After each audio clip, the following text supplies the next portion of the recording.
Welcome back to the channel.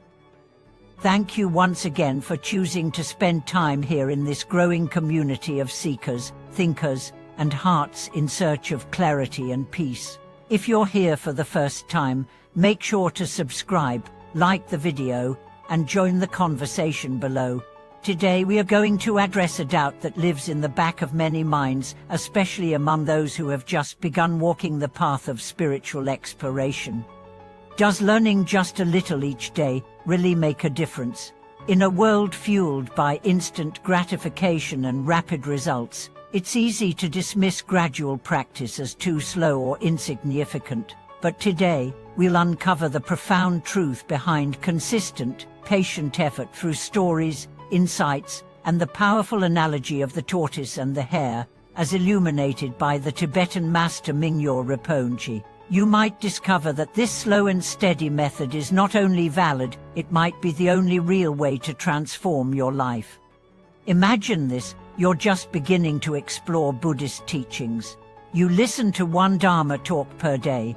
You try to meditate for 5 minutes. You read a few lines of a sacred text. But then the world around you rushes by. Others seem to be mastering mantras, attending retreats, writing commentaries. You wonder, am I moving too slow? Am I missing out? That question itself becomes the first illusion to let go of. Mingyur Rinpoche once said, "1 word a day. In 100 days, 100 words." That line sounds almost too simple to be powerful, but it holds a secret many miss: depth, not in quantity, in presence. Imagine learning 1 drop of wisdom and giving it the space to sink deeply into your being, to alter not just your thoughts but your actions, your emotions, your choices. That's real learning. That's real transformation. Let's hear the story of a retired school teacher, Mrs. Wa. She was 60 when she picked up her first Buddhist book. At first, she was overwhelmed by terms like samsara, bodhicitta, nirvana. But she didn't give up. Every morning, she chose 1 term, 1 idea, and sat with it. She wrote it down. She reflected on it during her walk. She recited it softly before sleep. 2 years later, she had filled 7 notebooks. But more importantly, she had filled her life with serenity, resilience, and a new sense of purpose. She started helping others at a local community center, teaching what she learned. "I never expected to become a teacher again," she said, "but this time, I'm teaching from the heart." Her transformation was not fast, but it was deep, and it was lasting. This is the quiet revolution that daily learning brings. It bypasses ego. It escapes the trap of spiritual consumerism. You don't chase 30 practices. You anchor into 1. You become intimate with it. You embody it.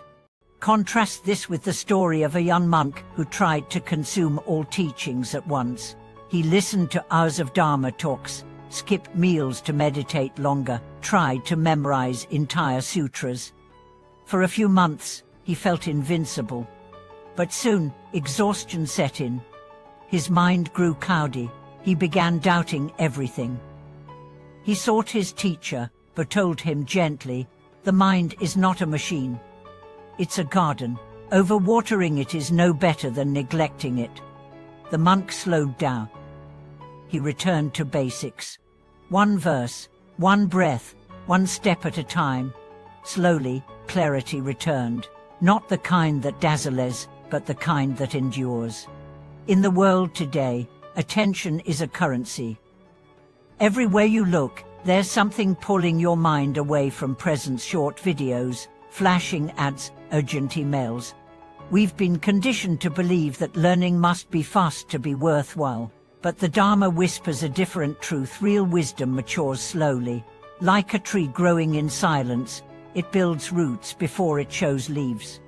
Mingyur Rinpoche likens the slow learner to the tortoise in the ancient tale. The hare mocks, dashes forward, then tires and rests. The tortoise, unhurried, moves forward with quiet determination and wins. It's not just a story about speed. It's a story about energy. The tortoise doesn't burn out. The tortoise doesn't get distracted. The tortoise becomes unstoppable, not by force, but by rhythm. We are living in an age where spiritual overload is common. People jump from one practice to another, one tradition to another, hoping to find the fastest way. But speed is not awakening, clarity is, and clarity comes not from haste, but from stillness. Imagine trying to boil water. You heat it for 10 seconds, then stop. You come back an hour later, heat it for 10 more seconds. It never boils. But if you give it steady heat, it bubbles to life. Your mind is the same. Scattered attention never ignites wisdom. Steady presence does. There's a man named Daniel who once struggled with depression and anxiety. She stumbled upon a mindfulness video one night. It said, "Breathe in. Know you are breathing in." He tried it for 2 minutes. That's all. The next night, he tried again for 3 minutes. A month later, he was sitting for 15 minutes, calmly observing his thoughts without judgment. A year later, he was guiding others in local meditation circles. "I never imagined I'd be the one helping others," he said, "but slow practice saved my life." This is the power of one mindful step. You don't need to run. You don't need to leap. You just need to begin and continue.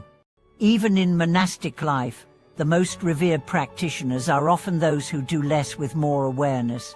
One elder nun in Nepal was once asked how many mantras she chanted per day. "Not many," she replied, "but each one, I mean it." Her eyes shone with calm. You could feel her sincerity. You could sense that she had become her practice. It's tempting to compare our journey to others. Social media shows monks in perfect postures, people traveling to exotic temples, authors publishing books, but their path is not your path. Their timeline is not your timeline. Your work is to walk your own road with care, with kindness, with patience. What you learn today may seem small. A line from a sutra, a quote from a teacher, a realization during your evening walk, but if you hold it, nurture it, revisit it, it becomes part of you. Like a seed planted in silence, it will blossom when the time is right.